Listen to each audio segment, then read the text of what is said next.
mukanya kehalang. Kalau mahasiswa justru kelihatannya cuma jidat ke atas, Bun ya. Kaki kadang Bapak. Astagfirullah. Kadang-kadang saya bilang, halo, saya tidak bicara dengan jidat ya. Saya bilang, Ibu, Bunda Metrik, kelihatan mukanya ya Bunda Metrik? enggak, memang aku video off. Oh ya udah.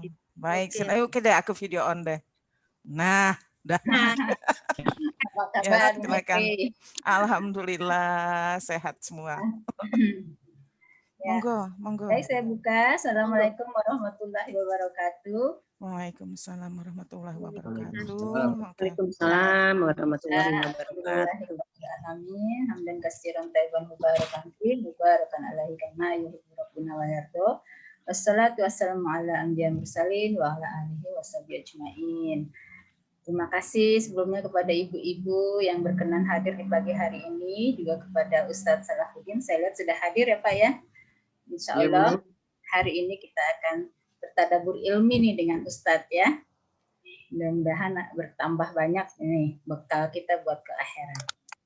Ibu-ibu yang saya cintai, pertama kepada Ibu Ketua Agrianita Fateta, Ibu Nur beserta jajaran pengurusnya. Hari ini kita juga akan meluncing program baru di Agrianita Fateta yang insya Allah akan segera dibuka oleh Ibu Nur. Sebelum Ustadz Salahuddin menyampaikan tausiahnya Pak ya, mohon waktu sebentar. Ya, untuk mempersingkat waktu, saya persilahkan kepada Ibu Nur. Bismillahirrahmanirrahim. Assalamualaikum warahmatullahi wabarakatuh. Waalaikumsalam warahmatullahi wabarakatuh. Yang terhormat Al-Mukarram Ustadz Salahuddin El Ayubi, LC.MA. Yang terhormat ibu-ibu keluarga besar Agrianita yang saya cintai, saya banggakan dan sama-sama dimuliakan oleh Allah Subhanahu wa taala. Puji dan syukur marilah kita panjatkan kehadirat Allah Subhanahu wa taala karena berkat rahmat dan karunia-Nya kita hadir bertemu kembali secara daring pada acara pertemuan rutin 2 bulanan Agrianita Fateta yang kali ini bertema berlian, berbagi di bulan kemuliaan. Ibu-ibu yang dirahmati Allah Subhanahu wa taala, hari ini alhamdulillah dengan ridhonya kita telah memasuki hari keempat bulan Ramadan, bulan yang mulia, bulan penuh ampunan, bulan penuh berkah, bulan untuk berlomba-lomba dalam kebaikan, dan tentu kita berharap menjadi bulan kemenangan. Seperti tadi sudah disampaikan oleh Ibu Lisa bahwa pada pertemuan kali ini selain tausiah yang diisi oleh Ustadz Salahuddin El Ayubi, juga kita akan memulai kegiatan yang diinisiasi oleh seksi sosial dan kerohanian, yaitu Agrianita Fateta Mubarak dan Agrianita Fateta Khodoya. Ibu-ibu sekalian yang saya banggakan, Agrianita Fateta Mubarak adalah infak yang dikumpulkan, baik berupa receh atau koin, dikumpulkan ibu-ibu, nanti setiap bulan bisa disetorkan ke seksi sosial dan rohani, atau kalau lebih simpel lagi, bisa ditransfer ke rekening Bendahara Agrianita Fateta dengan menambah kode 1 di akhir satuan jumlah dana yang kita transfer. Katakanlah 50.000 kita transfer, untuk membedakan dengan yang lain kita mentransfer 50.000 50.001, jadi 50.000 Rp1. Nah, dana ini dipersembahkan untuk kegiatan sosial Agrianita Fateta. Sedangkan Agrianita Fateta Khodoya itu merupakan program konseling khusus untuk keluarga besar Agrianita Fateta. Jadi kegiatan ini tempat curhat atau berdiskusi mencari solusi bagi keluarga besar Agrianita Fateta, tentu insya Allah berdasarkan Al-Quran dan Al-Hadis. Dan dibimbing oleh 4 konselor handal kita, yaitu Ibu Profesor Siti Madania, Ibu Tursina Master Engineering, Ibu Aziza, dan Ibu Emi Kurniasti SP. Terima kasih untuk kesediaan ibu-ibu 4 konselor ini untuk dapat mensukseskan AF Kodoya. Tak lupa saya mengucapkan terima kasih terutama kepada Ustadz yang telah bisa menyediakan waktu untuk memberi tausiah pada acara kali ini, juga ibu-ibu panitia yang hadir, yang sudah menyiapkan baik dari seksi sosial dan rohani, juga Ibu Lisa, Ibu Farah dari penanggung jawab kegiatan ini, yaitu dari TIN. Baik ibu-ibu sekalian, marilah kita bersama-sama membacakan Bismillahirrahmanirrahim, kegiatan AF Mubarak dan AF Kodoya kita mulai hari ini. Semoga bermanfaat dan berkah bagi kita semua.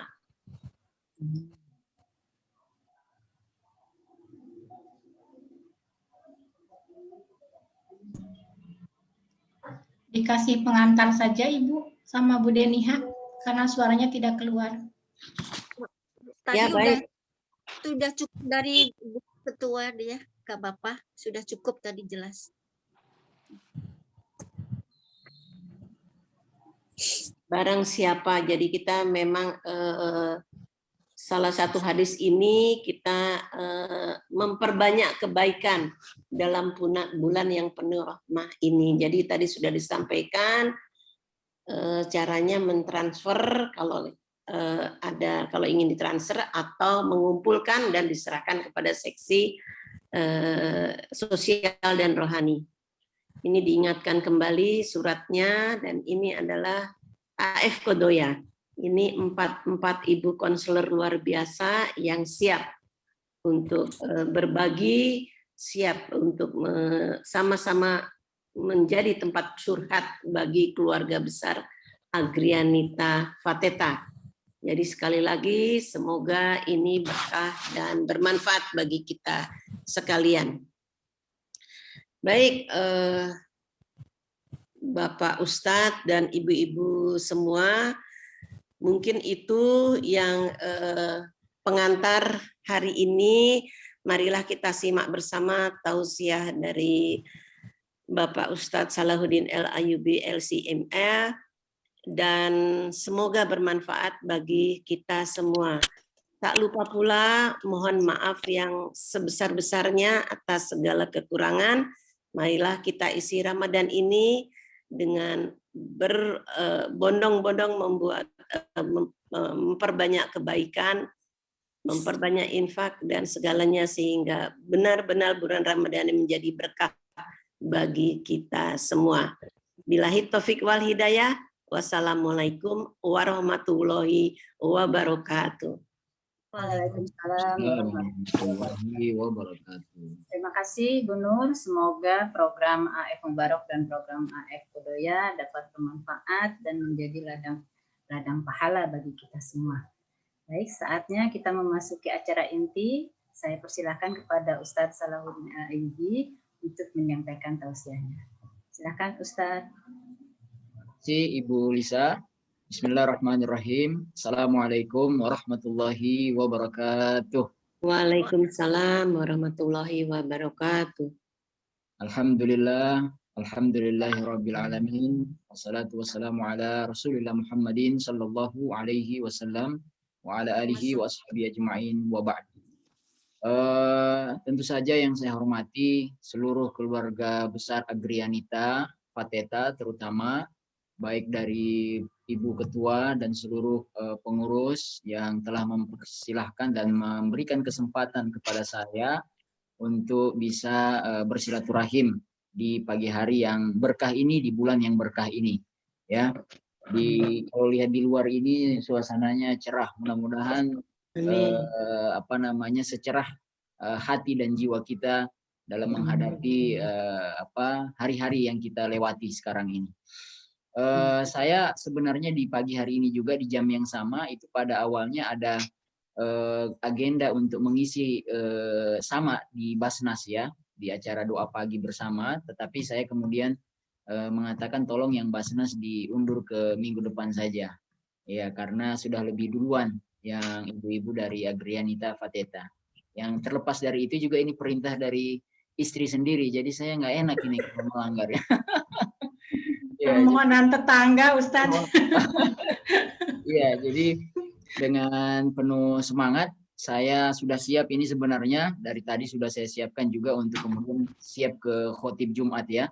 Jadi saya punya jadwal khotib Jumat itu daerah Bank Baru ya siang ini. Jadi mungkin saya akan menyesuaikan diri untuk kemudian bisa sampai di lokasi dengan tepat waktu tanpa harus ada yang dikurangi.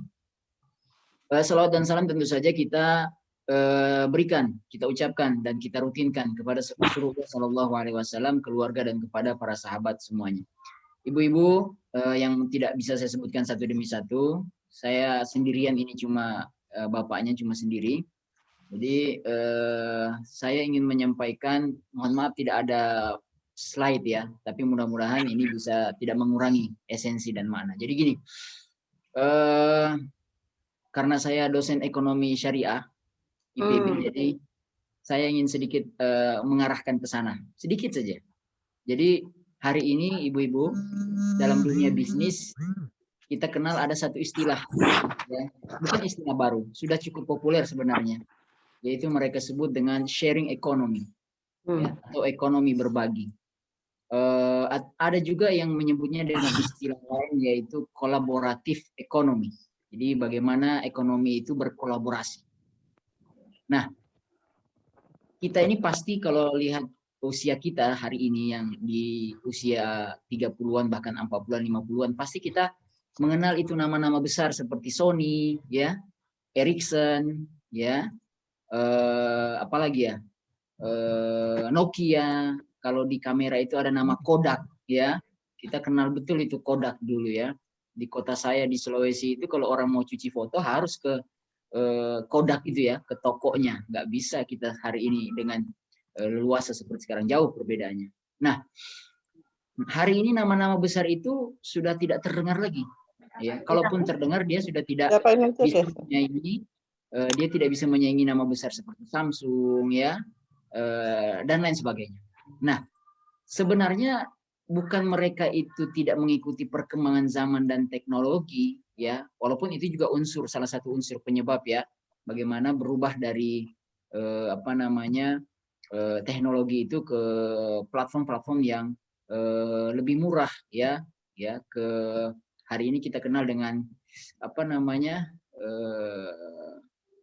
kalau Apple itu kan punya platform sendiri, kalau kita ini Allahumma sholli ala Muhammad, jadi sampai lupa saya.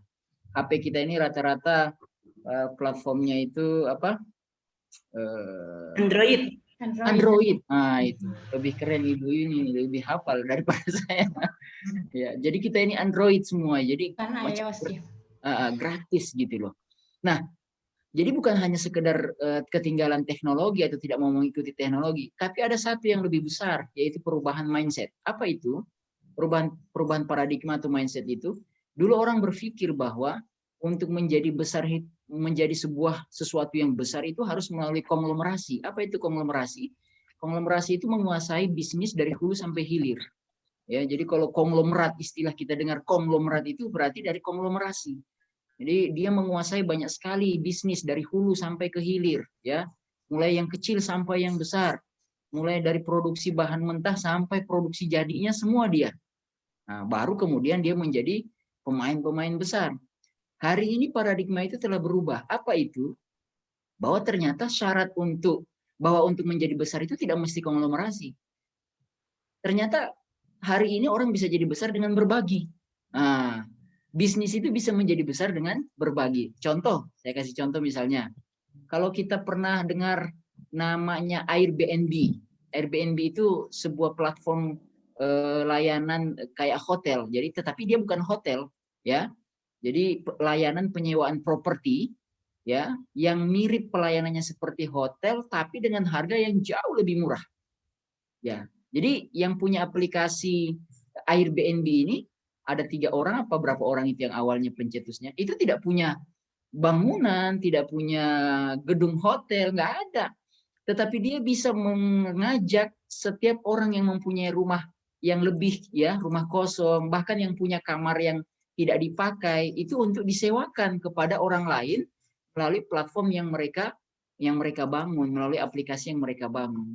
Dan tentu saja orang akan tertarik karena harganya jauh lebih murah dibandingkan harus misalkan ke satu acara di kota tertentu, cuma acaranya cuma sebentar, ya, beberapa jam saja. Sementara kalau harus nginap semalaman di hotel bayarnya udah lebih mahal. Jadi akhirnya orang pindah ke Airbnb.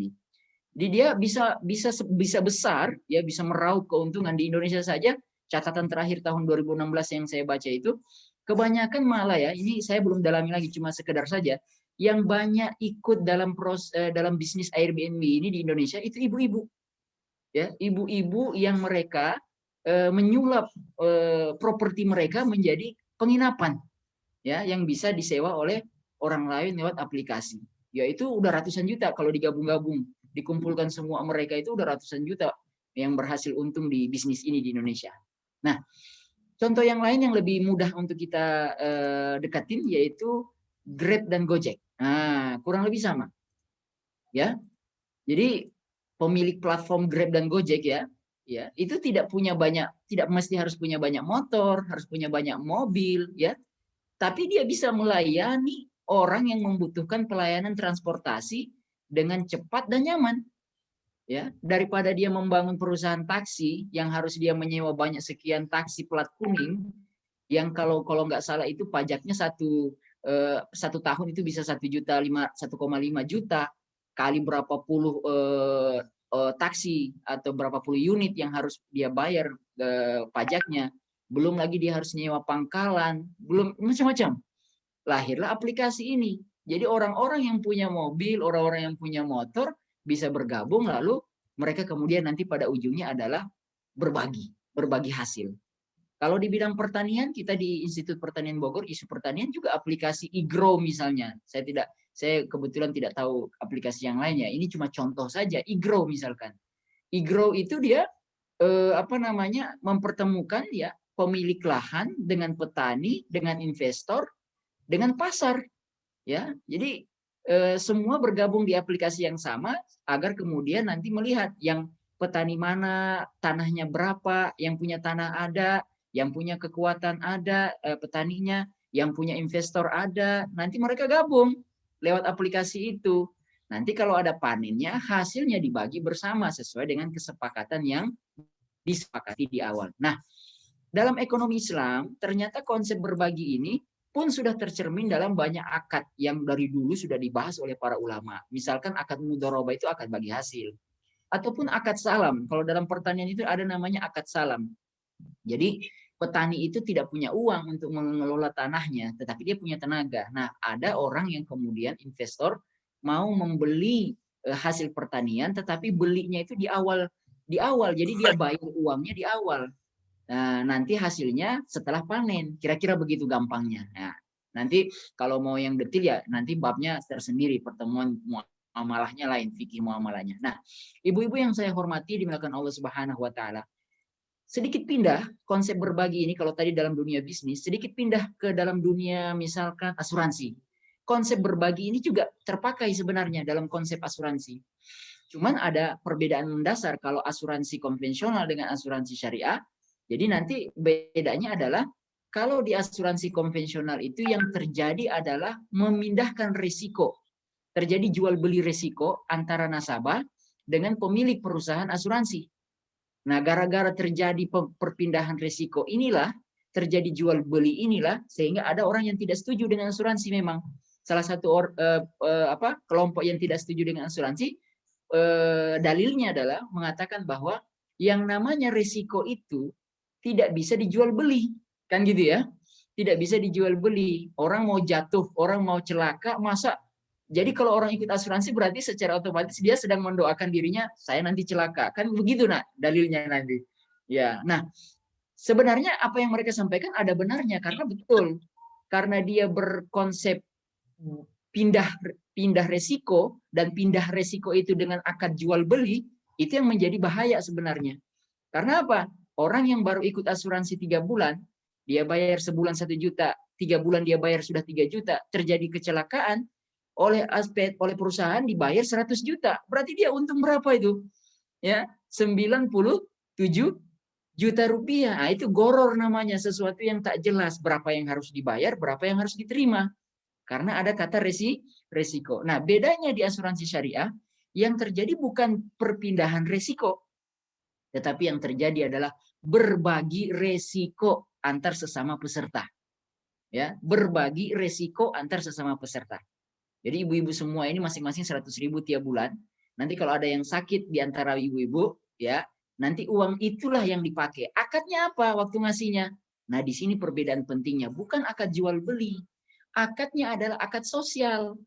Ya, bunyinya bisa hibah, akad hibah. Nah, kalau dia akad sosial, maka tidak boleh ada harapan kembali. Saya udah kasih 100.000 loh tiap bulan, maka saya harus dapat sekian-sekian. Enggak. Namanya saja akad sosial, akad mau berbagi, berlian, berbagi di bulan yang penuh dengan kemuliaan. Nah, akadnya itu adalah akad hibah, mengharapkan pahala daripada Allah Subhanahu wa Ta'ala. Nah, oleh karena dia pakai akad hibah, kalau terjadi goror atau ketidakjelasan seperti yang kita kasih kasus tadi, baru ikut 3 bulan. Ya, misalkan di antara kita yang ikut asuransi syariah ini baru ikut 3 bulan. Preminya berapa? 1 bulan, 1 juta, 1 juta, 1 juta. Baru 3 bulan ikut, kenapa pas kena kecelakaan atau kena musibah, dapat 100 juta kan? Sama seperti tadi. Kalau di asuransi konvensional itu menjadi hal yang dilarang, karena ada goror, baru bayar 3 juta, kenapa dapat 100 juta? Tapi karena di asuransi syariah, akadnya bukan akad jual beli, tapi akad hibah, maka ketika dia baru ikut 3 juta, dia dapat 97, sah-sah saja. Karena orang lain yang teman-teman lain itu rela memberikan 97 juta itu untuk mengcover salah satu seorang di antara kita yang sakit. Apa landasannya? Akadnya akad hibah. Gitu loh. Akadnya akad sosial, bukan akad jual beli. Sehingga tidak perlu di antara kita ketika ikut program-program seperti ini, entah itu tadi ada program apa namanya, Bu Nuri? Program apa? AF Mubarak. AF Mubarak kan ngumpulin tuh setiap bulan nanti dikumpulin, dikolek. Ketika di antara kita ada yang membutuhkan, itu baru dikasih. Nah, yang lain yang tidak mendapatkan itu, kok saya nggak pernah dapat? Loh, itu jangan begitu. Karena apa? Asumsinya dari awal adalah ini dananya dana hibah, dana sosial gitu loh. Yang akan menggantinya adalah Allah Subhanahu wa Ta'ala dalam bentuk ganjaran pahala. Nah, saya kira ini yang boleh saya sampaikan di bagian mukaddimah sebagai gambaran bagaimana model bisnis itu juga bisa didekatin dengan pendekatan konsep berbagi ini. Nah, ibu-ibu yang dirahmati oleh Allah Subhanahu wa Ta'ala. Nah, tadi sudah saya sampaikan dari mulai Gojek, Grab, bisnis, asuransi, ataupun semua konsep-konsep yang lain yang mengandalkan atau menggunakan teori ekonomi berbagi ini, pada hakikatnya terinspirasi dari firman Allah. Dalam Al-Quran surat Al-Hasyr ayat 7. Ayatnya agak panjang tapi di tengahnya dipotong saja. Bunyi ayatnya biar gampang diingat adalah kaila yakunu dulatun bainal agniya minkum. Supaya harta itu tidak berputar-putar saja di kalangan orang kaya di antara kalian. Nah, itu dalilnya. Jadi mau bicara zakat, mau bicara wakaf, mau bicara sedekah, mau bicara AF tadi berbagi, semuanya macam-macam. Paradigmanya atau dalil utamanya ayat di surat Al-Hasyr ayat 7. Kaila yakunu dulatun bainal aghniya minkum. Agar supaya harta itu tidak berputar-putar di kalangan orang kaya saja di antara kalian. Nah, ibu-ibu yang dirahmati Allah Subhanahu wa Ta'ala, maka kalau kita terus membuka Al-Quran, kita akan menemukan banyak sekali ayat-ayat dalam Al-Qur'an, ya, baik itu secara langsung atau tidak, yang berbicara tentang konsep berbagi ini, ya, tentang saling tolong menolong ini, ya. Misalnya kalau kita lihat di firman Allah, saya kasih contoh, gampang aja suratnya, enak dihafal. Surat Al-Maun, ya, surat Al-Maun pasti kita hafal. Ara'aitalladzi yukadzibu biddin, fadzalikal ladzi yad'ul yatim wala yahuddu ala ta'amil miskin fawailul lil musallin alladzina hum an salatihim sahun alladzina hum yura'una wa yamna'una al-ma'un. Ibu-ibu yang dirahmati Allah Subhanahu wa taala.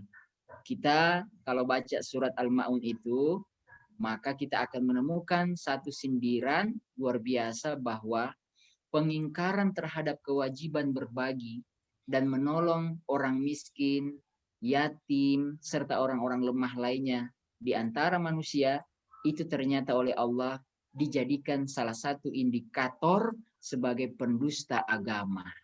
Ya, ara'aitalladzi yukadzibu biddin, ya, pendusta agama.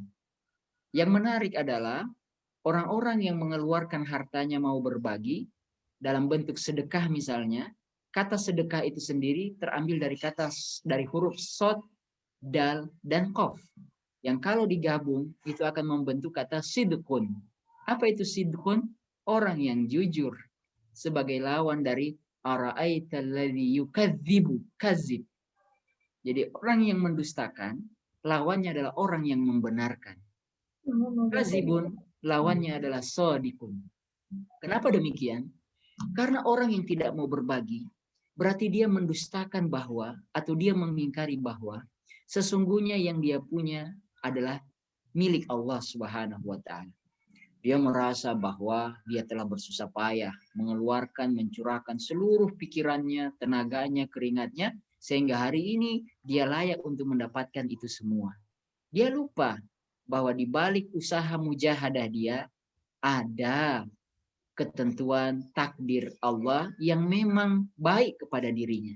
Bahwa Allah memberikan kepadanya lebih daripada orang lain. Ya, maka orang-orang yang mengeluarkan mau berbagi itu orang-orang yang jujur. Dia jujur, dia sadari, dia akui, ya Allah, hari ini tabungan saya sudah banyak. Hari ini saya sudah memiliki banyak hal yang barangkali banyak orang yang belum memiliki. Dan saya yakin ya Allah, ini adalah datang darimu. Kalau engkau mau ambil dalam sekejap mata, juga gampang. Bisa datang dalam bentuk sakit yang tak sembuh, sehingga akhirnya menguras seluruh harta kekayaan. Atau bisa tertipu dalam waktu tempo investasi bodong. Atau kemudian macam-macam lah. Ya, innallaha qadirun ala kulli syai'. Allah Maha Kuasa. Nah, oleh karena itu ya Allah, agar supaya harta ini menjadi harta yang engkau ridhoi, aku berikan kewajiban, aku laksanakan kewajibanku, baik yang sifatnya wajib seperti zakat, maupun yang sunnah seperti infak, sedekah, wakaf, dan lain sebagainya. Kita ini menarik, manusia ini. Kalau kita pernah nggak kita membelikan kepada anak kecil ya, sesuatu, kita kasih dia, belikan sesuatu, es krim misalkan, biasanya ya. Kita belikan es krim anak kecil. Setelah dia mulai makan di tangannya, kita deketin dia. Terus kita bilang, boleh bagi nggak? Nah, ada beberapa anak kecil yang kalau kita perhatikan, yang nggak mau bagi. Dia bilang, oh ini kan milik saya, kan sudah dibelikan. Nah, dia nggak mau bagi. Nah, kira-kira kita akan tertawa lucu ya melihat tingkah laku anak kecil seperti itu. Kenapa? Kan yang belikan saya, yang belikan kita. Sekarang kita minta berbagi, kok dia nggak ngasih. Gitu loh ya. Nah, kira-kira kalau ada manusia yang melakukan hal tak mau berbagi itu, kira-kira dia seperti anak kecil tadi. Allah lah orang dewasa itu. Allah yang ngasih.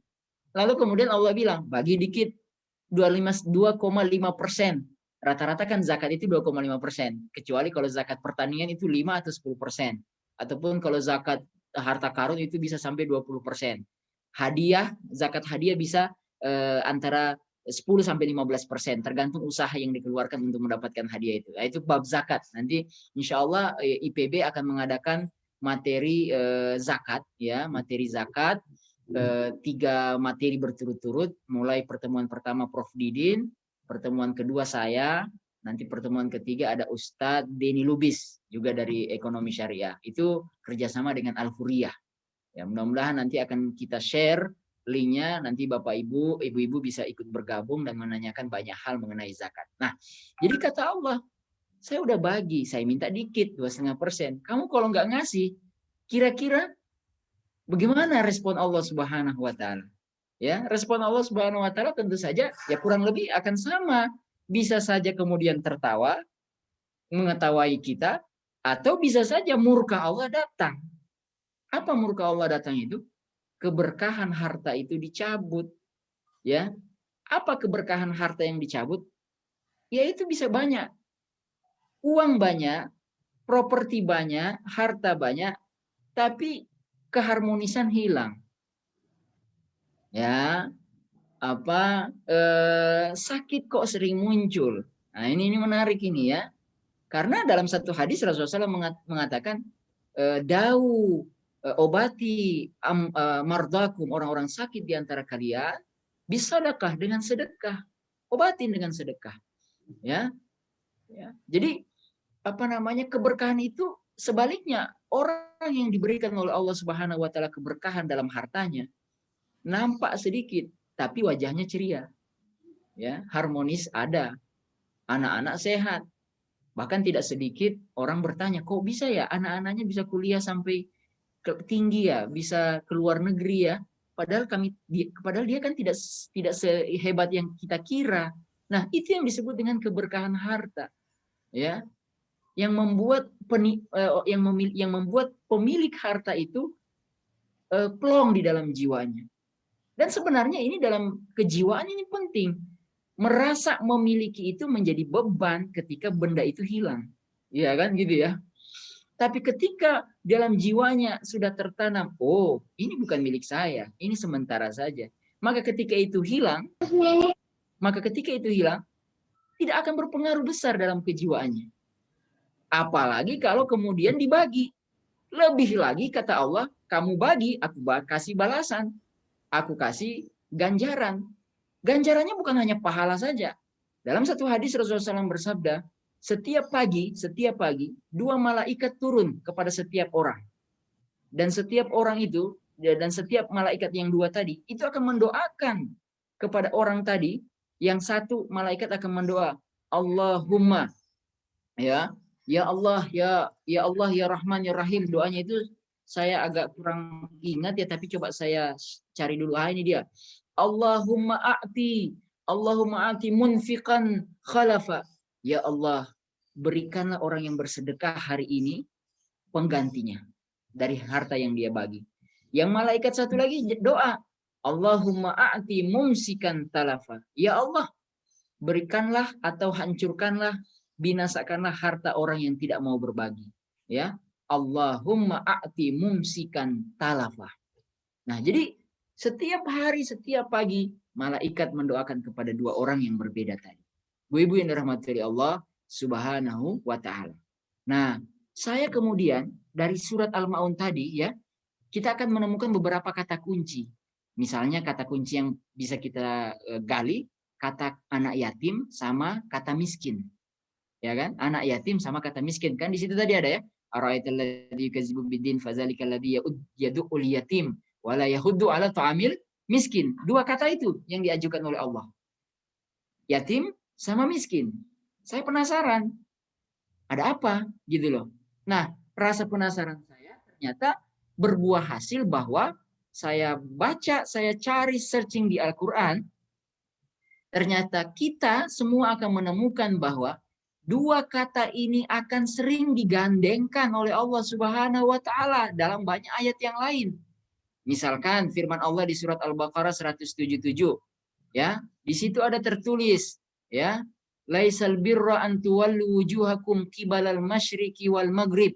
Bukanlah kebaikan itu hanya menghadapkan wajahmu kepada timur dan barat, tetapi Walakinnal birra, tetapi yang disebut kebaikan itu man amana billahi wal yaumil akhir, beriman kepada Allah dan kepada hari akhir, wal malaikati wal kitabi wan nabiyyin, kepada malaikat, kepada kitab, kepada para nabi, wa atal mala ala hubbihi zawil qurba, memberikan harta berbagi kepada orang yang dia cintai dari keluarganya, wal yatama, anak yatim, wal masakin, dan orang-orang miskin. Coba, anak yatim, orang miskin, dan lanjutan ayatnya bisa dibaca sendiri. Itu satu ayat.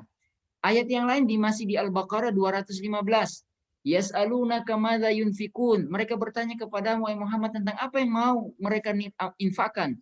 Qul ma anfaqtum min khairin.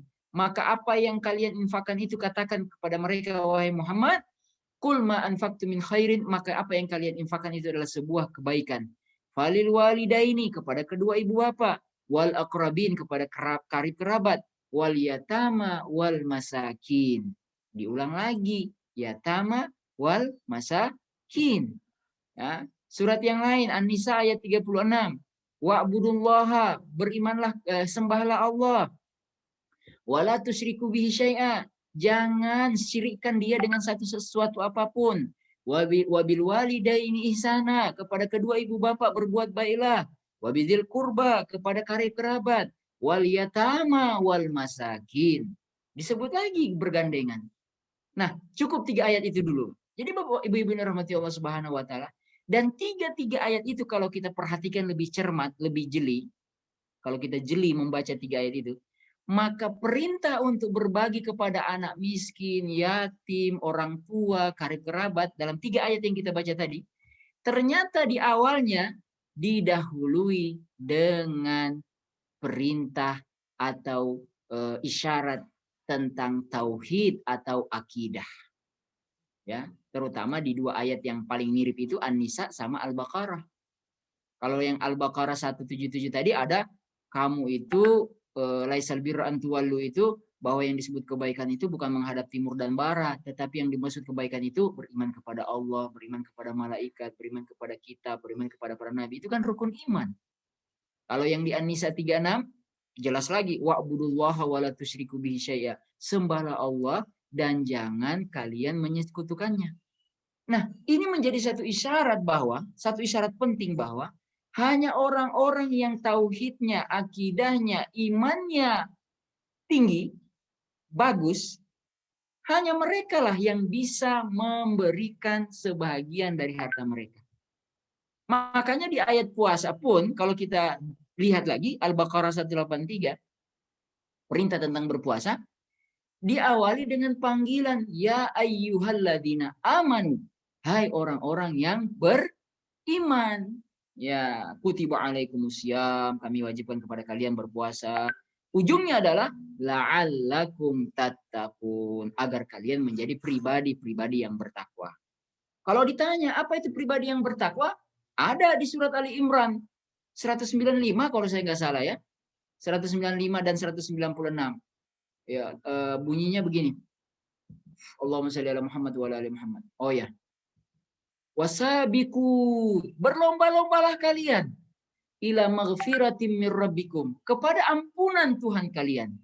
Wa jannatin arduhas samawati wal ard, yang kalau itu betul terjadi, maka pahalanya adalah surga yang luasnya seperti langit dan bumi. Uiddat lil muttaqin, yang serius benar-benar disiapkan oleh Allah bagi orang-orang bertakwa. Nih orang-orang bertakwa. Puasa itu untuk orang-orang bertakwa. Ya. Siapa definisi orang bertakwa itu? Ayat selanjutnya. Alladzina yunfikuna, adalah mereka yang mau berbagi fisarra'i wad-dharra, dalam keadaan senang ataupun dalam keadaan susah. Alladzina yunfikuna fis-sarra'i wad-dharra wal kaziminal ghaiz, mampu menahan emosi, wal afina 'anin nas, mampu memaafkan orang lain. Wallahu, ditutup ya. Wallahu, Allah, yuhibbul muhsinin, sangat senang, sangat cinta kepada muhsinin. Kata muhsinin itu terambil dari kata hasan. Ha, sin, dan nun. Hasan itu artinya baik. Berarti muhsinin itu adalah orang-orang baik. Allah menyukai, mencintai orang-orang baik. Dalam urutan ibadah seorang hamba ada level-levelnya. Yang paling pertama ada namanya muslim. Ada namanya yang kedua mukmin. Ada yang namanya yang ketiga adalah muhsin. Itu tingkatannya udah betul tuh. Muslim sudah bersyahadat, mukmin imannya bagus, yang paling tinggi muhsin, ihsan. Islam, muslim, mukmin, iman, yang ketiga muhsin, ihsan. Apa itu ihsan, Bapak Ibu rahmati Allah? Apa itu ihsan? Ihsan itu pertanyaan diajukan oleh Jibril, malaikat Jibril kepada Nabi. Malaikat Jibril turun dari langit, berwujud manusia. Lalu lututnya ketemu dengan lutut Nabi, saking dekatnya.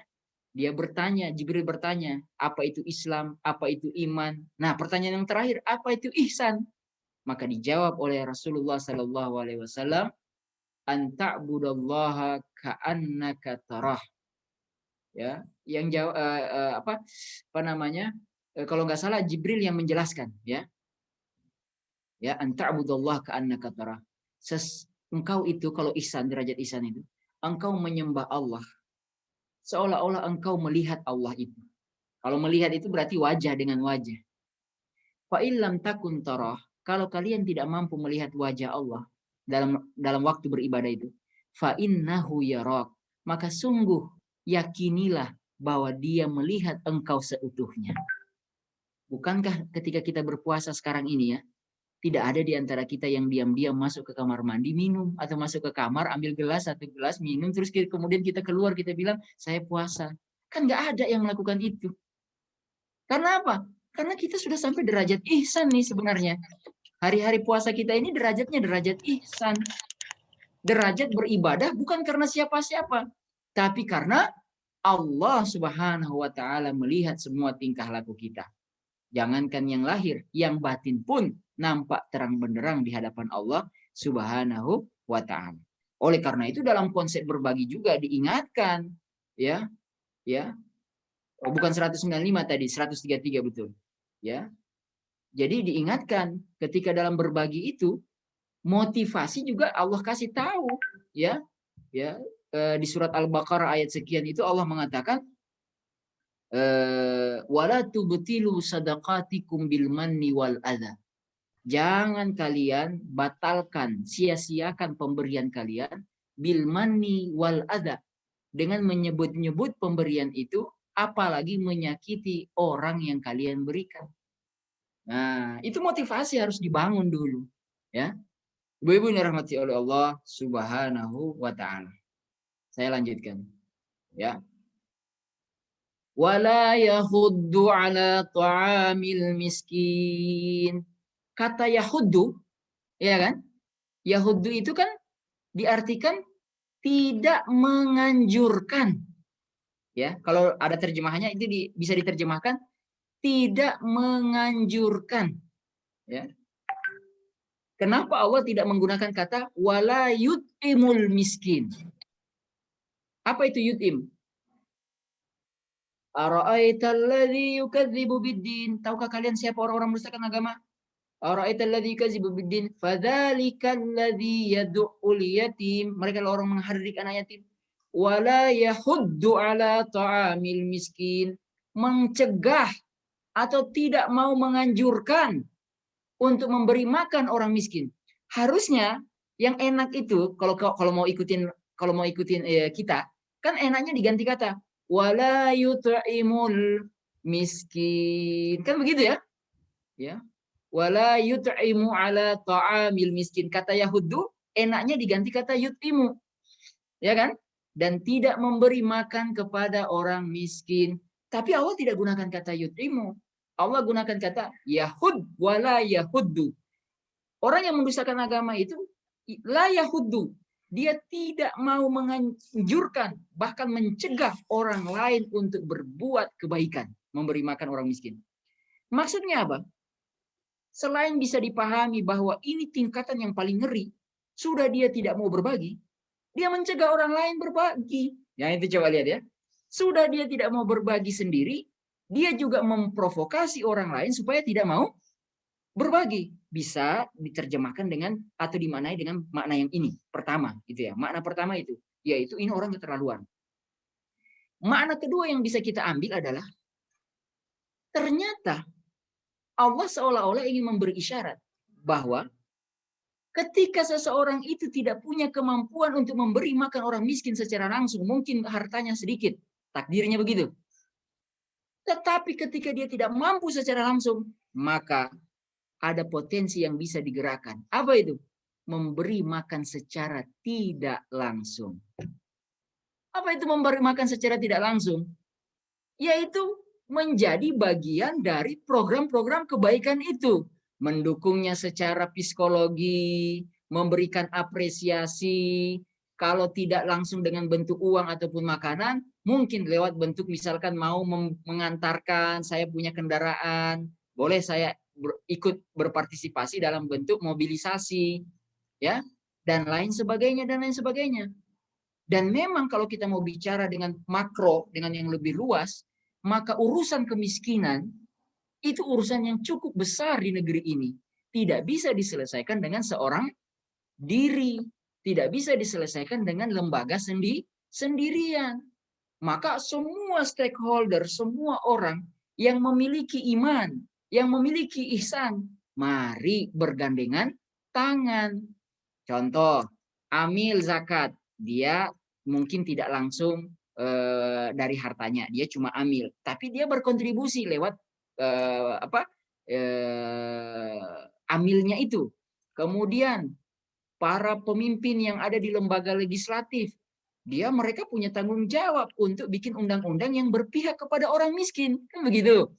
Mereka yang berada di eksekutif menyediakan infrastruktur fisik bagi orang-orang miskin ataupun non fisik, fasilitas kesehatan, pendidikan, rumah murah, kan gitu. Orang kaya, nah ini lebih jelas uangnya, perusahaan CSR-nya, nah kan gitu, ya. CSR itu social responsibility, ya, gitu kan, ketanggung jawab sosial dari perusahaan-perusahaan itu. Ulama, apa tugasnya ulama? Ulama juga bisa memberikan pencerahan, penyadaran kepada masyarakat untuk terus memiliki keinginan untuk membantu sesama. Jadi pada akhirnya semua berkumpul bergandengan tangan dalam satu kata saja, wala yahuddu. Isyaratnya adalah tidak bisa memberi secara langsung, tapi kalian bisa berkontribusi dalam banyak hal. Ibu yang dirahmati Allah Subhanahu wa taala. Kata to'am, nah kita masuk lagi ke kata yang lain. Kata to'am di ayat tadi, ya, wala yahuddu ala to'amil miskin, tidak memberi makan. Kenapa yang di highlight, yang digaris bawahi oleh Al-Quran itu tidak memberi makan? Padahal orang miskin kan ada kebutuhan yang lain, ada kesehatan, ya kan? Ada macam-macam pendidikan. Nah, memang yang disorot itu adalah kata makan. Sebenarnya yang dimaksud Al-Quran itu basic need, kebutuhan-kebutuhan dasar. Makan, kebutuhan dasar. Kesehatan, itu juga kebutuhan dasar. Pendidikan, sebenarnya kebutuhan dasar juga. Tempat tinggal, itu juga kebutuhan dasar. Maka ada teori yang dikeluarkan oleh seorang bernama Gunnar Myrdal. Ya, Myrdal tulisannya, Myrdal. Dia punya teori itu bunyinya The Vicious Cycle of Poverty. Ya, lingkaran kemiskinan. Dia katakan bahwa kemiskinan itu bukan semata-mata masalah kurang modal. Ya, mau bisnis nggak ada modal, bukan. Tetapi bisa diakibatkan oleh tidak terpenuhinya kebutuhan dasar. Terutama dalam misalkan yang paling rendah katanya kualitas gizi. Ketika gizi seseorang itu tidak bagus, rendah kualitas gizinya, maka otomatis kesehatannya rendah. Ketika rendah kesehatan dia, berarti rendah produktivitas. Ketika rendah produktivitas, itu sama dengan rendahnya pendapatan. Kalau rendah pendapatan, jadi miskin lagi. Nah, itu dia. Gitu ya. Jadi, sehingga memang dalam misalkan dana zakat misalnya, konsep-konsep pemberdayaan, isu-isu pemberdayaan itu biasanya dianjurkan, ya, bukan biasanya, memang dianjurkan dalam banyak literatur.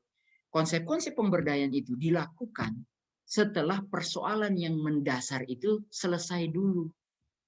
Kebutuhan makan, ya, kebutuhan sandang, pangan, dan papan. Karena kalau dia dikasih modal sementara dia perutnya kelaparan, khawatirnya uang modal bisnis lari kemana? Ke makanan. Kan gitu, ke pakaian. Nah, jadi apa namanya? Kalau kita perhatikan misalkan tentang asnaf zakat, nah ini agak kesana sedikit ya. Kan ada 8 tuh yang berhak menerima zakat. Yang disebut pertama, fakir miskin. Nah di situ saya lihat ada pertanyaan nih. Ustadz, mohon bertanya, apakah ada batasan fakir dan batasan miskin? Ya, apakah UMR? Pertanyaannya. Nah, bisa saja itu salah satu indikasi UMR juga bisa dipakai. Banyak penelitian-penelitian yang sudah kemudian merumuskan ini loh ambang batas kemiskinan. Cuman kalau ditanya soal fikihnya, gampangnya perbedaan fakir sama miskin itu, kalau fakir, dia sudah tidak punya potensi untuk menghasilkan kekayaan. Ya fakir benar itu, potensi saja udah nggak ada. Tapi kalau orang miskin, dia punya potensi, tetapi kemampuan untuk menghasilkan kekayaan itu terbatas, ya, sehingga dia masih perlu dibantu dengan dana sosial, salah satunya zakat. Fakir, miskin. Dan kalau kita lebih cermati ayatnya, innamas shadaqatu, sesungguhnya zakat itu, ya, lil fuqara'i, bagi orang fakir, pakai kata lil fuqara'i wal pakai huruf lil maksud saya. Lil fuqara'i wal masakini wal amilina 'alaiha wal mu'allafah qulubuhum, bagi fakir, bagi miskin, bagi mu'allaf, bagi amil. 4 yang pertama itu dari 8 itu menggunakan huruf lil. Apa maksudnya menggunakan huruf lil? Lil itu artinya kalau dana zakat itu atau dana sosial itu diberikan kepada 4 orang ini, maka itu menjadi hak dia untuk menggunakan uang tersebut sesuai dengan kebutuhan yang dia perlukan. Kita tidak bisa ngatur-ngatur. Tetapi kata 4 yang berikutnya, innamas shadaqatu lil fuqara'i wal masakin wal mu'allafati qulubuhum. Nah, lanjutannya, wa firriqabi, kepada budak, wal gharimina, kepada orang yang berhutang, wa fi sabilillahi, kepada orang yang fi sabilillah, ya, wa banis sabil, kepada ibnu sabil. 4 yang kedua ini menggunakan kata fi. Maksudnya apa? Dana zakat, dana sosial hanya bisa diberikan kepada mereka karena 4 alasan tadi. Kalau dia budak, maka dana zakat itu diberikan agar dia membebaskan dirinya. Kalau dia berhutang, maka dana zakat itu diberikan untuk dia membayar hutangnya. Kalau dia fisabilillah, maka dana zakat itu diberikan karena dia fisabilillah. Ya, dia dai, dia dakwah.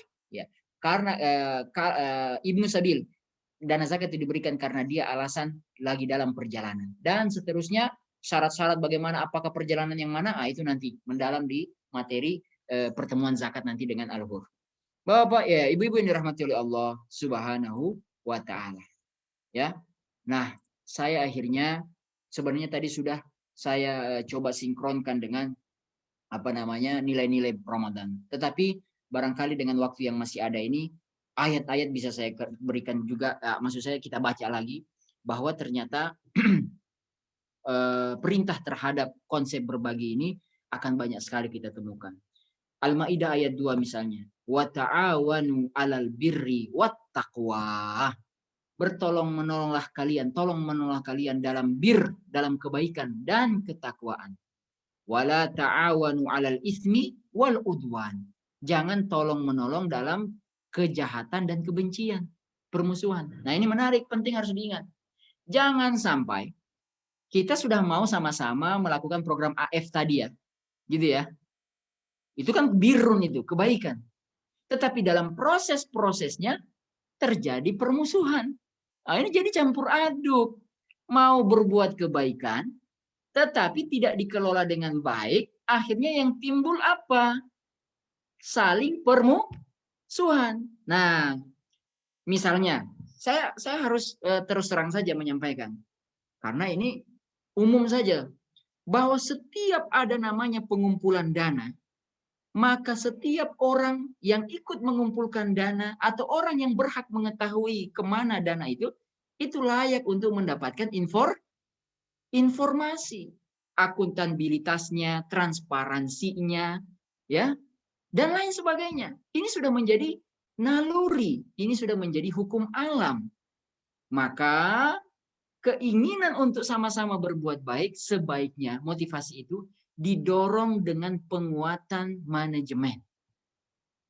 Ya, harus ada penguatan manajemen, ya, supaya keinginan tadi bisa terfasilitasi berjalan dengan aman-aman saja. Ya.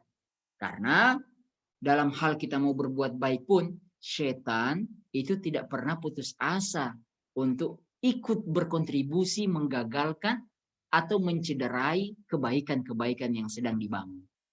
Sebagai contoh misalnya, contoh sederhananya, orang di bulan Ramadan ini, hari Jumat, nanti hari Jumat ini, ada laki-laki kan pergi ke masjid, terus ada keropak masjid lewat ya di depannya, terus dia mau ngeluarin uang, ternyata jumlahnya gede, itu setan bisa masuk tuh.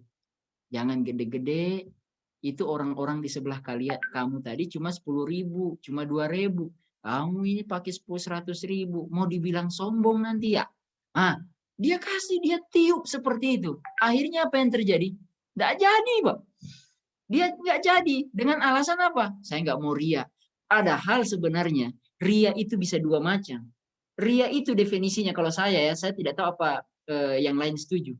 Ria itu adalah melakukan sesuatu bukan karena Allah. Saya tambahkan, meninggalkan sesuatu bukan karena Allah. Ya. Jadi, apa namanya? Dia tidak jadi bersedekah, mengisi di keropak masjid, bukan karena Allah, tapi karena manusia. Nah, dalam kondisi yang seperti itu, yang harus dilakukan adalah mantapkan niat. Innamal a'malu binniyah. Ya.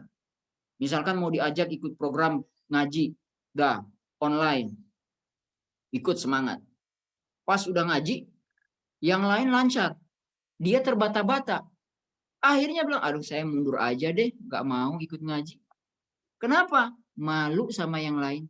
Malu sama yang lain itu berarti dia meninggalkan perbuatan baik, yaitu belajar mengaji, bukan karena Allah, tapi karena manusia. Bukan malu karena Allah, tapi malu kepada manusia.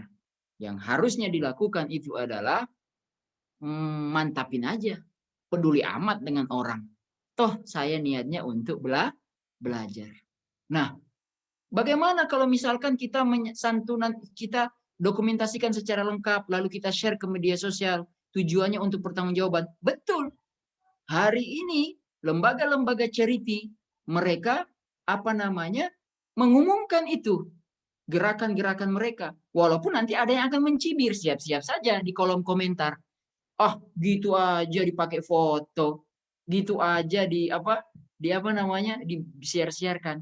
Hati-hati, itu bisa menjebak. Akhirnya nggak jadi foto. Padahal foto kita itu dengan penerima adalah semata-mata agar pertama diniatkan menginspirasi orang lain. Yang kedua, diniatkan menimbulkan kepercayaan kepada donatur. Ya, nanti mereka akan sadar, akan tahu, uang yang kita berikan ternyata betul diserahkan kepada orang yang berhak. Ya. Nah, tapi di sini juga harus dikembangkan. Ada satu pengembangan, yaitu apa? Jangan sampai orang yang menerima merasa tereksploitasi. Ibu-ibu sini foto-foto, Bu, sini foto. Ya, diatur sedemikian rupa. Hati-hati. Ya, jangan sampai itu terjadi. Yang harus dilakukan adalah apa? Natural. Jadi nggak perlu itu, misalkan saya kasih contoh ya. Nggak perlu itu misalkan sudah ketinggalan zaman kalau ngasih bantuan, ada papan begini, ini nggak kelihatan ya, gini misalkan ya, ada buku, ada papan tulis nominal ya, pernah lihat ya, gitu kan, orang yang dikasih dijejerin ya, berjejer bertiga, terus ada begini, itu udah ketinggalan zaman, strategi-strategi seperti itu. Yang harus diambil fotonya itu adalah ketika dia misalkan mengangkat ibu tua, atau misalkan ketika dia sedang memberi bingkisan itu, dan memberinya pun diatur.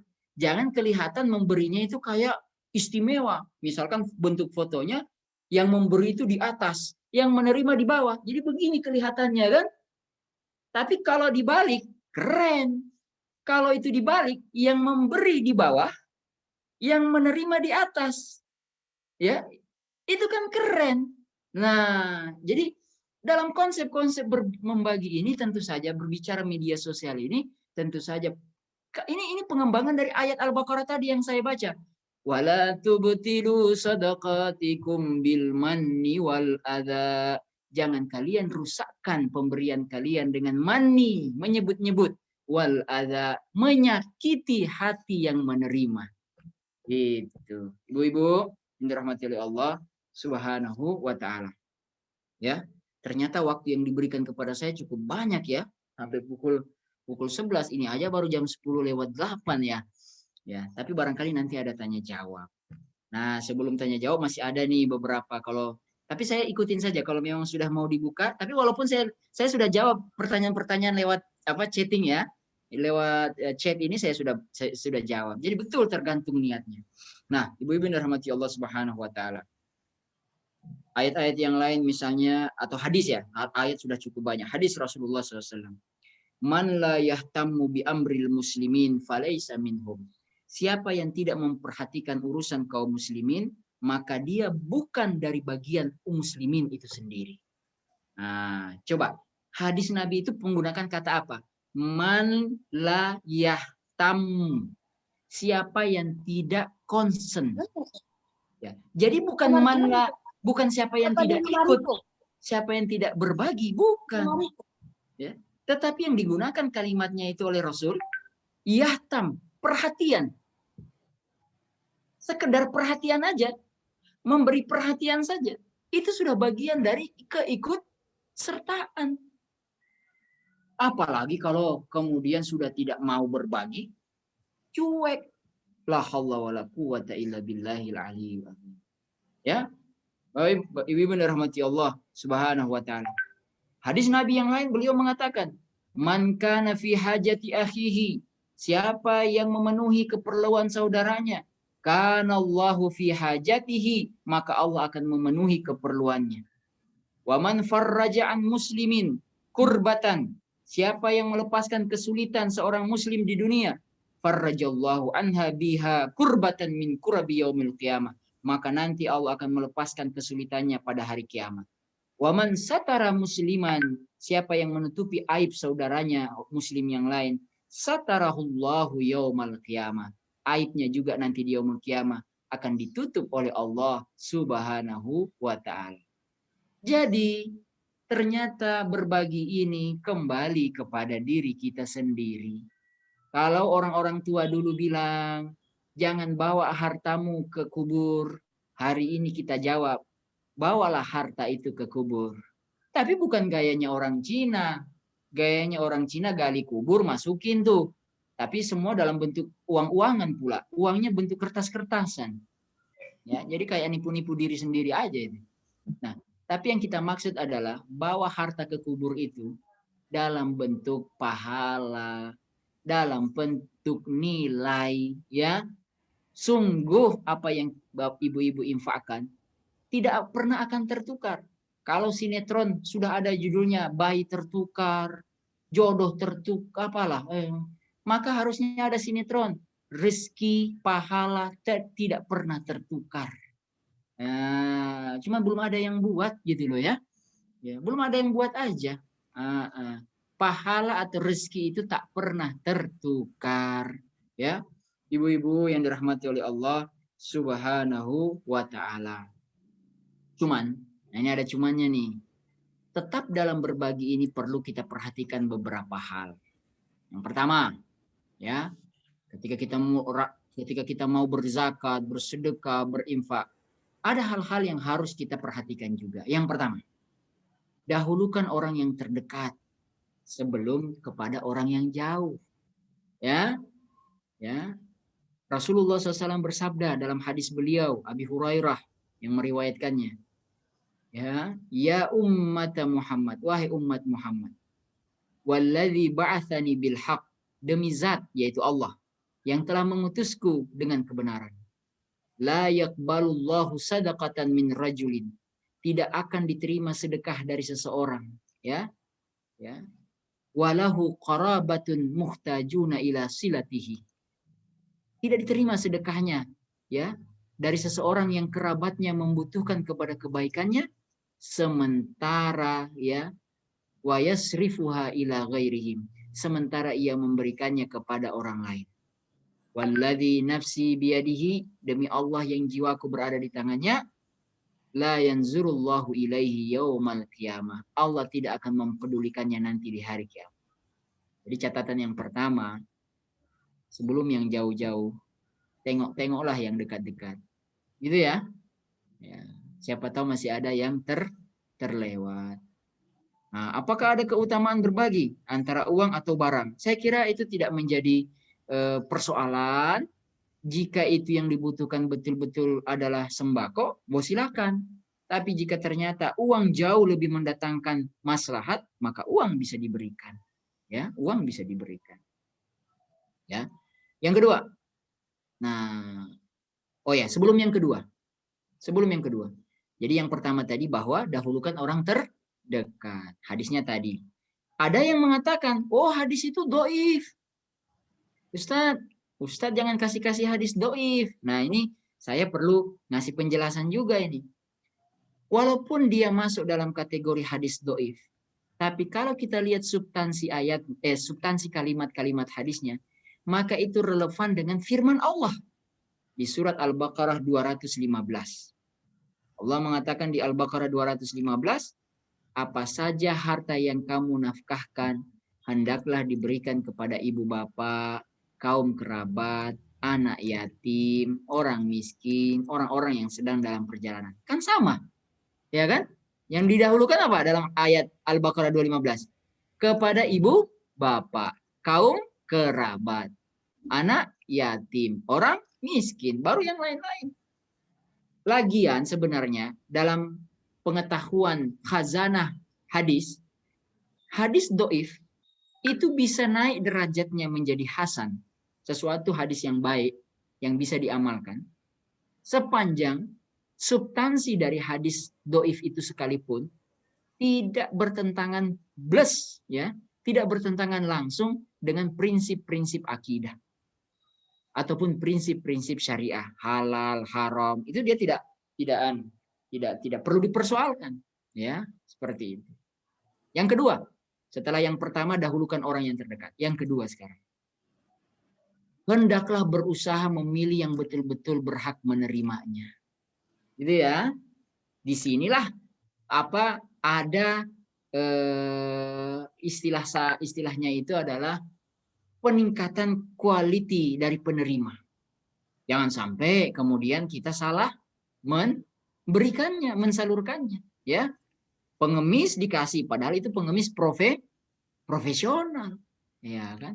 Memang agak dia apa istilahnya itu kalau kita lagi di lampu merah, ya, agak tarik menarik sebenarnya, ngasih nggak ngasih, ya kan? Kalau ngasih jangan-jangan dia profesional.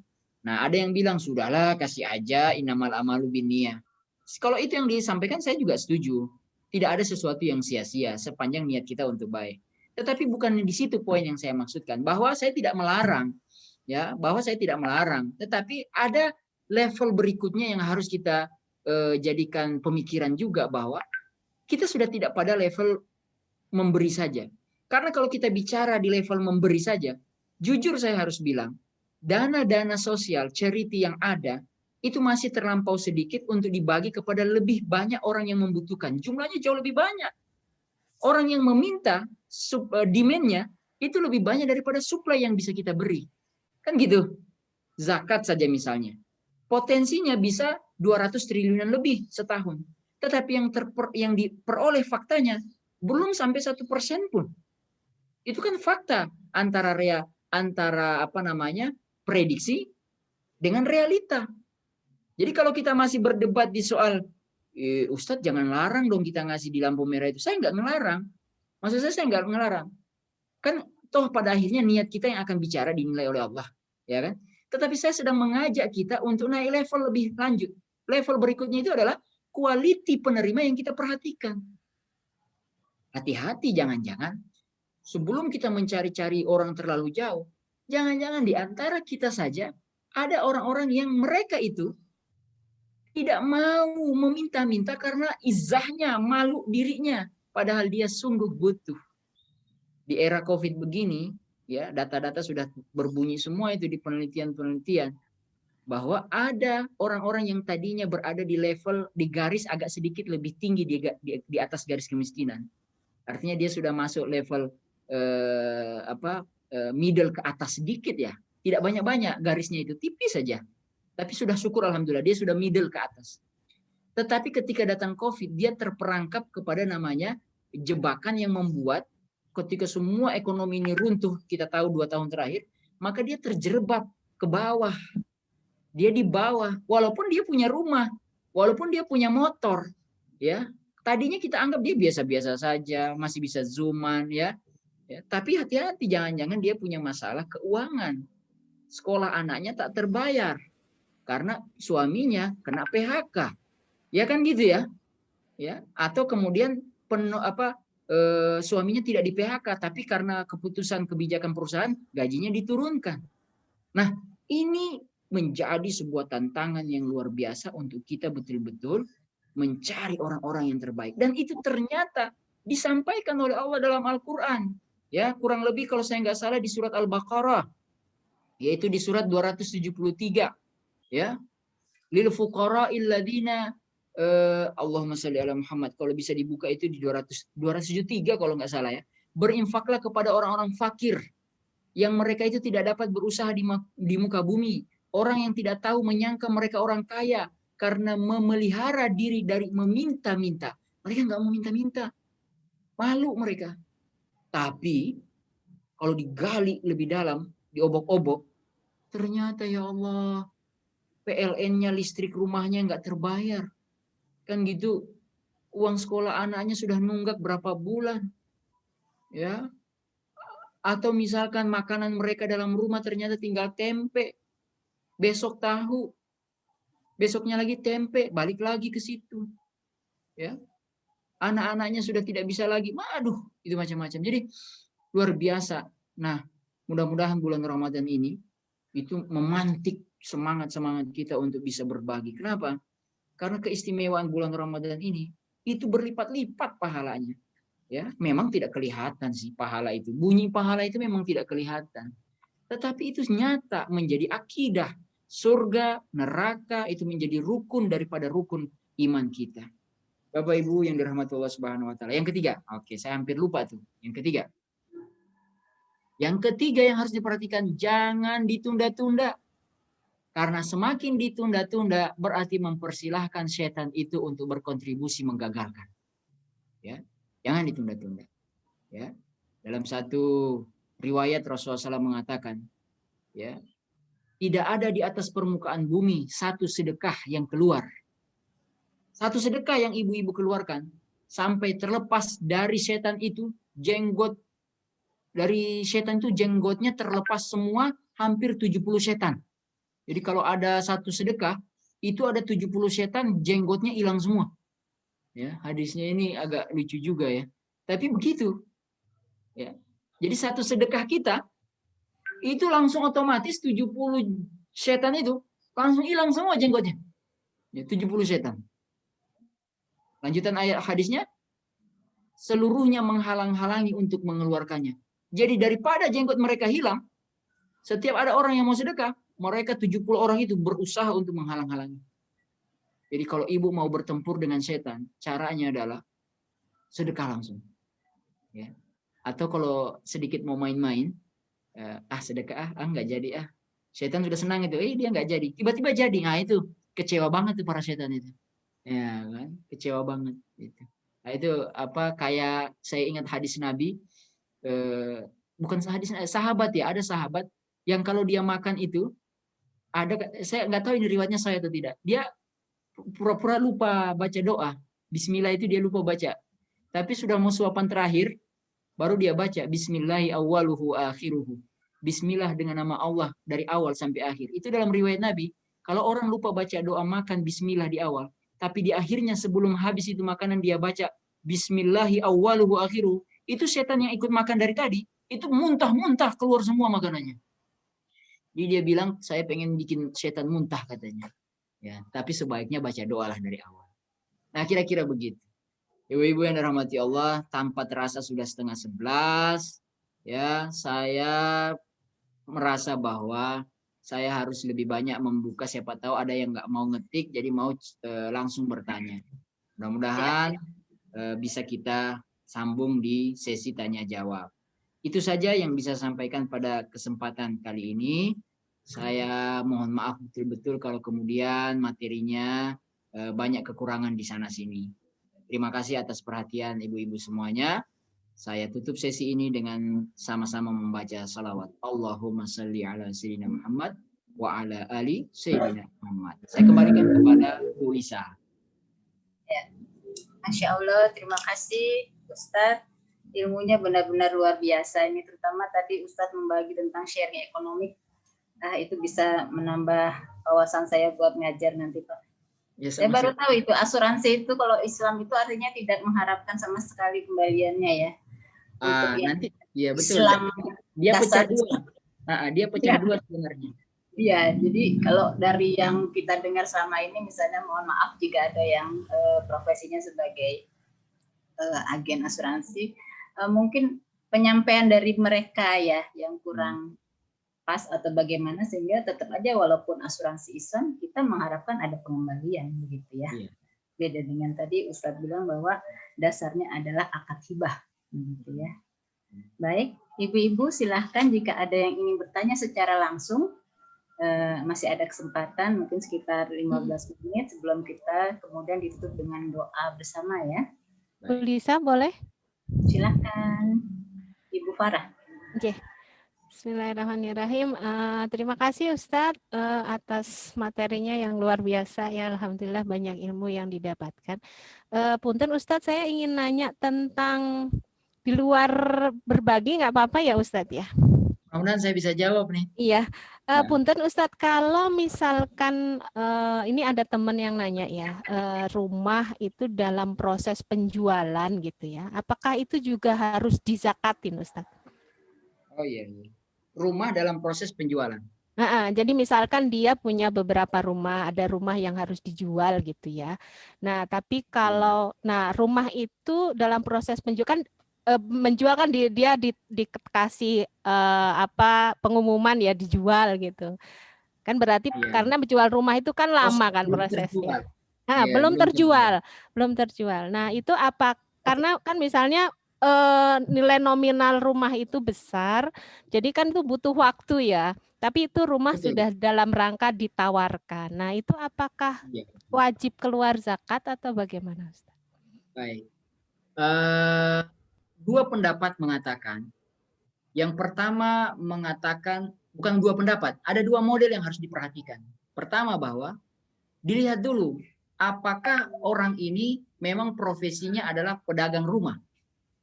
Kalau saya lihat pertanyaan tadi, bukan. Ya kan? Kalau dia pedagang rumah, maka pebisnis. Kalau dia pebisnis, zakatnya zakat dagang nanti kena. Nah, ini berarti asumsinya bukan. Nah, satu yang bisa saya jawab adalah, itu tidak kena zakat. Karena rumah itu tidak menghasilkan apa-apa. Ya, dia belum menghasilkan apa-apa. Jadi, salah satu syarat utama wajib zakat itu adalah produktif. Itu salah satu syarat ya, yang tidak bisa lepas itu. Syarat wajib harta wajib zakat itu adalah terjadinya produktif. Artinya bertambah, mendapatkan tambahan. Ketika itu tidak bertambah, maka dia dianggap tidak wajib dikeluarkan zakatnya. Kalau misalkan rumah itu kosong lalu disewakan, nah yang zakatnya itu dari zakat sewa. Iya, kurang lebih seperti itu. Berarti menyambung lagi boleh ya Ustaz? Jadi kalau misalkan rumah itu dalam misalnya nih kita punya rumah, kemudian rumah itu ditawarkan untuk sewa, tetapi belum ada yang nyewa, berarti rumah itu kosong. Nah itu juga enggak keluar zakat ya, padahal kita punya harta itu ya. Walaupun Tapi kita punya harta itu. ya, karena dia tidak memenuhi syarat yang salah satu. Jadi syarat-syarat wajib zakat itu banyak. Pertama, kepemilikan sempurna, itu sudah terpenuhi, itu punya kita, Oke. milik sempurna. Tapi ada syarat yang berikutnya. Apa itu? Produktif. Jadi bertambah, memberikan manfaat. Ternyata itu nggak terpenuhi. Kalau itu terpenuhi, lihat lagi. Sudah sampai nisab nggak hasilnya? 85 gram emas. Nah, kalau sudah terpenuhi, lihat dulu. Sudah 1 tahun belum? Haul belum? Oh, ternyata sudah terpenuhi 1 tahun. Lihat dulu, apakah dia masih punya hajat? Jangan-jangan dia ini bukan orang yang wajib zakat karena hajatnya ternyata masih ada yang harus dia penuhi, bayar hutang, gitu loh. Ternyata dia ghorimin. Nah, kan gitu ya. Apalagi, oh itu jadi syarat-syarat itu saling harus terpenuhi semuanya. Tidak boleh salah satu syarat terabaikan. Oke. Wallahu a'lam bishawab. Iya, jazakallah Ustaz. Afwan. Mudah-mudahan nanti kalau acara itu bisa gabung juga ya. Nanti kita perdalam lagi. Karena diskusinya akan menarik karena yang disebut orang berhutang sampai tidak wajib zakat itu hutang yang mana? Gitu loh. Gitu ya. Ya, baik. Terima kasih Ustadz. Selanjutnya silahkan. Mungkin ada yang mau bertanya kembali. Saya sendiri boleh ya Ustadz ya? Oh iya, mangga. Saya tadi tertarik pada cara kita dalam menghimpun dana tadi. Misalnya kita udah niatnya menghimpun dana membantu untuk mengadakan kepanitiaan sembako atau kepanitiaan sedekah kepada duafa.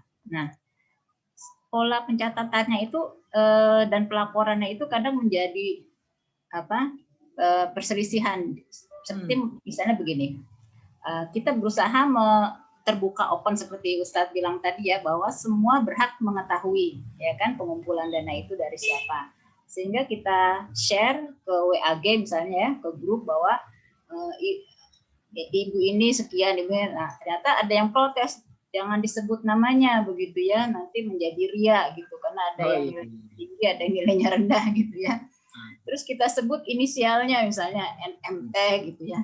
Ketahuan pula. Ketahuan juga dan ada yang protes juga. Bagaimana Ustaz ya? Oke. Pertanyaannya gimana gitu? Ya pencatatannya itu untuk pelaporannya bagaimana sebaiknya ya? Oke. Jadi saya kira tidak ada masalah bahwa ketika ada yang tidak mau namanya disebut maka diganti menjadi hamba Allah. Dalam proses akuntansi yang paling penting itu adalah terjadi pencatatan arus masuk dan arus keluar kan gitu ya? Iya. Iya. Sementara kalau ada istilah nama siapa itu rasanya tinggal diganti saja dengan hamba Allah. Yang paling penting itu menurut saya adalah nominalnya berapa yang diberikan. Jangan sampai itu menjadi tidak ketahuan. Nah, bicara soal nominal yang kecil seharusnya juga menjadi perhatian supaya tidak menjadi bahan, malah menjadi bahan apa tadi? Kita ini orang mau menyumbang kebaikan, malah menjadi bahan untuk dibicarakan, kan gitu ya? Jadi nggak enak kan? Ya. Nah itu pinter-pinternya manajemen untuk bisa membuat semua orang yang ikut terlibat dalam memberi itu merasa happy, nyaman, ya, merasa nyaman seperti itu. Lah macam-macam lah. Ada bahkan orang yang mau itu mau dijemput di rumah. Dia tidak mau datang langsung, ya. Mungkin konvensional banget. Dia mau ke rumahnya. Saya mau nih diambil. Ya, disitulah tantangan kita sebagai pengurus. Siapa Anda? Tapi padahal di sini kita sedang tidak bicara kita dengan dia. Kita sedang bicara bahwa kita mewakili orang-orang yang membutuhkan. Nah, disinilah paradigma seorang pengurus itu menjadi besar dia. Oh ya, ini bukan atas nama saya. Saya hanya sebagai jembatan saja, wasilah saja. Maka akhirnya dengan legowo dia bilang, baik Bu, kami akan jemput infak dan sedekah Ibu di rumah. Lah, lagi pula kemudian nanti juga bisa ditambahkan, didoakan ya orang-orang yang memberi itu. Selain diberikan laporan, didoakan ya kan. Ini adalah sebuah hal-hal hari ini yang sudah lumrah untuk dilakukan. Saya kira tema-tema tentang bagaimana menarik orang untuk berdonasi itu banyak sekali saya lihat sekarang di webinar-webinar. Mudah-mudahan nanti kalau ini berkembang bagus AF ini, nanti kita doakan dia terus berkembang menjadi besar sehingga pada akhirnya semakin banyak yang merasakan manfaatnya. Wallahu a'lam bishawab. Begitu Bu Lisa ya, punten. Terima kasih Ustadz. Sama-sama. Semoga niat kita ini benar-benar diijabah Allah sehingga dimudahkan ya Ustadz ya Iya. dalam pelaksanaannya nanti. Amin ya Rabbal Alamin. Baik Ibu-Ibu, jika sudah tidak ada yang bertanya, kita tutup saja mungkin ya dengan doa bersama. Pak Ustadz mohon dipimpin untuk Baik.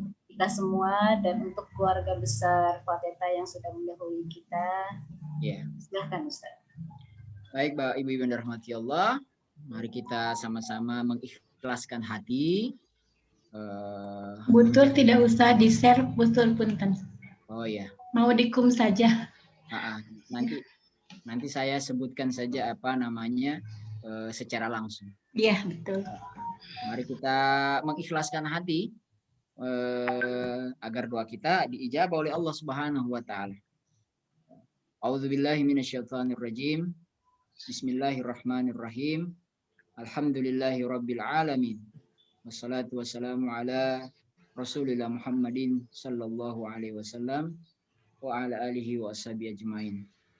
Allahumma ya Allah, kami memohon ampunan ke atas diri kami atas segala kelalaian yang kami lakukan. Sekaligus kami juga memohon pemaafan darimu ya Allah atas kekurangan kualitas barangkali ibadah yang seharusnya kami berikan. Allahumma ghafir lana, ya Allah ampunilah kami, wali walidina, dan kedua orang tua kami, dan seluruh ayah, ibu, kakek, nenek, rekan sejawat, teman-teman, guru-guru kami, dosen-dosen kami, orang-orang yang pernah berbuat baik kepada kami, seluruh kaum muslimin dan muslimat, ya, al-mu'minina wal mu'minat. Kami mohon ampunan kepadamu ya Allah agar kami semua diterima seluruh amal baik kami dan dimaafkan segala kesalahan kami. Allahumma ghafir lahuma, bagi kedua orang tua kami khusus meminta ya Allah agar engkau mengampuni dosa kedua mereka, ma madha min dzunubihima, atas dosa mereka yang telah lalu. Wa'simuha fima baqiya min umrihima, jagalah mereka berdua di sisa umur mereka ya Allah. Jika mereka masih hidup, jagalah mereka, panjangkan usia dalam ketaatan agar mereka mendapatkan kesempatan untuk terus beramal yang saleh. Warzuqhuma amalan zakian tarda bihi anhuma, rezekikan kepada mereka berdua amal-amal yang engkau ridho kepada mereka. Allahumma taqabbal taubatuhuma, ya Allah terima taubat mereka, wa ajib da'watuhuma, dan terimalah doa-doa mereka. Allahumma inna nas'aluka rahmatan min indika, ya Allah kami memohon rahmat dari sisimu. Tahdi biha qulubana, yang dengan rahmatmu itu engkau memberikan petunjuk ke dalam hati kami. Wa tajma'u biha amruna, engkau kumpulkan seluruh urusan kami. Wa tuslihu biha ghaibana, yang dengannya engkau perbaiki apa yang tidak nampak oleh kami. Wa tarfa'u biha syahidana, engkau angkat apa yang nampak pada kami. Wa tuzakki biha amaluna, yang dengan rahmatmu itu engkau mensucikan seluruh amal-amal kami. Wa tulhimuna biha rushdana, yang dengan rahmatmu juga engkau mengilhami pikiran kami. Wa ta'simuna biha min kulli su', yang dengan rahmat juga itu engkau melindungi kami dari segala keburukan. Allahumma a'tina imanan wa yaqinan laisa ba'dahu kufur. Ya Allah, berikanlah kepada kami keimanan dan keyakinan yang tidak ada kekafiran setelahnya. Wa rahmatan analu biha syarafun karamatika fid dunya wal akhirah, yang dengan rahmat itu kami peroleh kemuliaanmu di dunia dan akhirat. Allahumma inna nas'alukal fawza fil ata'. Ya Allah, kami mohon kepadamu keberuntungan ketika mendapatkan pemberianmu. Wa nuzula syuhada, kami juga meminta kepadamu ya Allah hidangan daripada mereka yang syuhada. Wa aisyas syuhada, kami meminta kepadamu kehidupan orang-orang yang telah engkau berikan kepada mereka kebahagiaan. Wa nasra 'alal a'da, kami juga minta pertolongan atas kemenangan atas musuh-musuh kami. Allahumma ja'al siyamana fihi siyamus sa'imin. Ya Allah, jadikanlah puasa kami seperti puasanya orang-orang yang benar-benar berpuasa. Wa qiyamana fihi qiyamal qa'imin. Ibadah malam kami betul-betul seperti ibadah orang-orang yang benar-benar melakukan ibadah malamnya. Wa nabbihna fihi an naumatil ghafilin. Jagalah kami dari tidurnya orang-orang yang lalai. Wa'fu anna ya 'afiyan 'anil mujrimin. dan ampunilah kami wahai pengampun dosa bagi mereka yang selalu membuat kesalahan. Allahumma ya Allah, hablana min azwajina, berikanlah dari pasangan hidup kami, wa zurriyatina, keturunan kami, zurriyatan salihah, keturunan yang saleh dan salehah.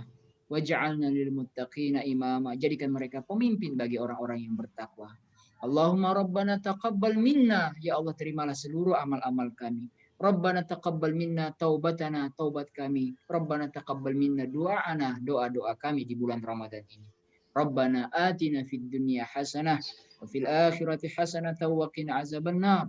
Wa sallallahu ala nabiyyina Muhammadin nabiyil ummi wa ala alihi wa ashabihi ajma'in. Subhana rabbika rabbil izzati amma yasifun.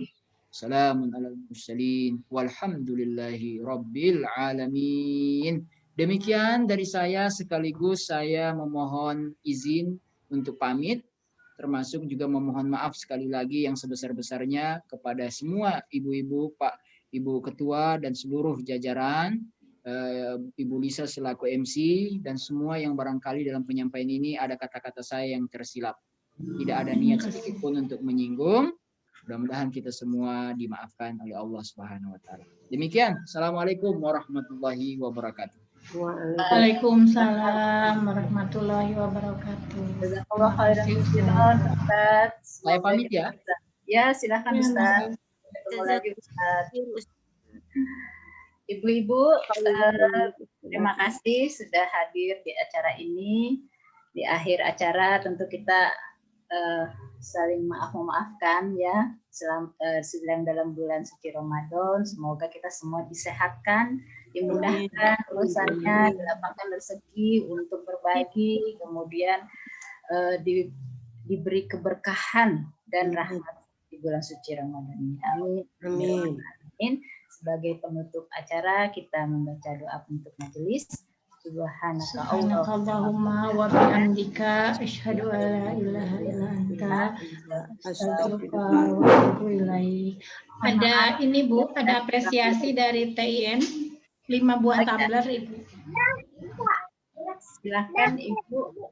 5 buah tumbler untuk 5 penanya.